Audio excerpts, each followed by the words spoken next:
টিহুৰ গোবৰা দলত চিত্ৰজ্যোতি তৰণীকান্ত বৰ্মন প্ৰকল্পৰ উদ্বোধনী সমাৰোহ।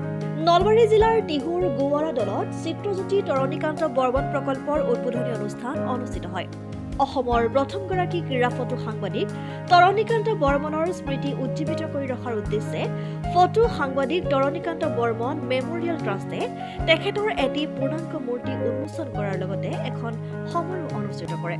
এই সমাৰোহত চিত্ৰজ্যোতি তৰণীকান্ত বৰ্মনৰ পূৰ্ণাংগ মূৰ্তি উন্মোচন কৰে অসম বিধানসভাৰ উপাধ্যক্ষ ডক্টৰ নুমল মমিনে। উক্ত সমাৰোহত উপস্থিত থাকে বিজেপিৰ ৰাজ্যিক মহিলা মৰ্চাৰ সভানেত্ৰী আঙুৰলতা ডেকা, নৰ্থ ইষ্ট কেঞ্চাৰ হস্পিটেলৰ স্বত্বাধিকাৰী গণেশ তামুলী, ট্ৰাষ্টৰ বিষয়ববীয়াৰ লগতে ভালেসংখ্যক বিশিষ্ট ব্যক্তি। মোৰ শৰীৰটো খুব বেয়াহে, মোৰ শৰীৰটো খুব বেয়া। মই চেকআপত গৈ আছোঁ, মই চেকআপ কৰি গৈ আছোঁ, কিন্তু মই জনা নাছিলোঁ যে তেওঁ হাৰ্টত আক্ৰান্ত হৈছে। বিপুলে কৈছে যে শেষ কথা মোৰ লগত তেখেতে পাতিছিলে। সঁচাকৈ এটা দুখৰ বিষয় যে এনেকুৱা এজন ফটো আছিল নহয়। ফটো জাৰ্নেলিষ্ট হিচাপে সমাজৰ কাম কৰি যোৱা তৰণীকান্ত বৰ্মনদেৱৰ আজি প্ৰতিমূৰ্তি উন্মোচন কৰি তেখেতক শ্ৰদ্ধাঞ্জলি জনাই খুব আনন্দিত। আৰু তেওঁ একমাত্ৰ ফটো জাৰ্নেলিষ্ট যি এছিয়ান গেমছত 1982 চনত কভাৰ কৰিছিল। আৰু মই ভাবোঁ অসম চৰকাৰেও গুৰুত্ব সহকাৰে লৈছে। মুখ্যমন্ত্ৰী ডাঙৰীয়াও আন ফাণ্ডৰ পৰা কিছু আৰ্থিক অনুদান আগবঢ়াইছে। আমিও যিখিনি পাৰোঁ স্পেচিয়েলি যিখিনি পাৰোঁ আৰু দিনত স্মৃতিত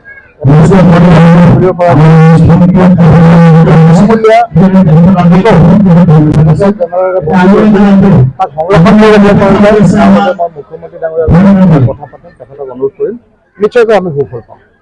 কথা এটা হ'ল, আমি এইটো বৰ দুখীয়া ৰাইজ, আমাৰ এইখিনি গবদলখিনি, আৰু বিশেষকৈ মটৰবাগত নদীখিনি আমাক বহুত ক্ষতি কৰি আছে।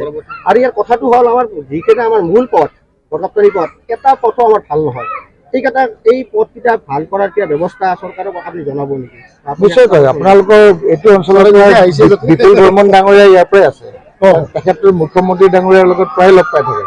এটা ভালকে এপ্লিকেশ্যন কথাটো হ'ল ছাৰ, আমি জিলা হিচাপে নলবাৰী জিলাৰ মানুহ, কিন্তু সমষ্টিটো বৰমা সমষ্টিৰ মানুহ। এতিয়া আমাক বৰমা সমষ্টিৰ পৰা আমি অলপ উন্নতিৰ পৰা আমি অলপমান ফালতে কাটি থাকোঁ।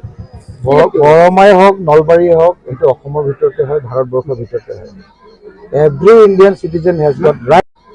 Every Indian citizen has got right for the development and the communication.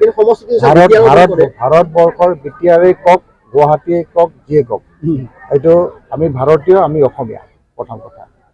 আৰু এই অঞ্চলত যিখিনি উন্নয়ন সৰ্বভাৰতীয় লেভেলত সদৌ অসম ভিত্তিত হয়, সকলোৱে পাব লাগে। কাৰণ মোদী ডাঙৰীয়াৰ এটাই লক্ষ্য, সবকা সাথ সবকা বিকাশ। যদি আপোনালোকৰ এই অঞ্চলটো কোনোবাই আপোনালোকক ছাপ্ৰেছ কৰি পেলাই ৰাখিছে যে ডেভেলপমেণ্ট কৰা নাই, তেতিয়াহ'লে সেই বস্তুটো নৰেন্দ্ৰ মোদী ডাঙৰীয়াৰ যিটো সপোন, সেইটো সফল নহ'ব। আৰু আমাৰ মুখ্যমন্ত্ৰী হেমন্ত বিশ্ব শৰ্মা ডাঙৰীয়াই তেখেতে অহৰহ চেষ্টা কৰি আছে যাতে প্ৰত্যেক জেগাতে ডেভেলপমেণ্ট যায়। গতিকে আপোনালোকৰ এইটো আজি যিহেতু আপোনালোকে কৈছে, মই তেখেতকো অৱগত কৰিম। আৰু বিপুল বৰ্মন ডাঙৰীয়া ইয়াৰ পৰাই তেওঁ এটা এপ্লিকেশ্যন লিখি দিলে হ'ল, আমি সহায় কৰিম।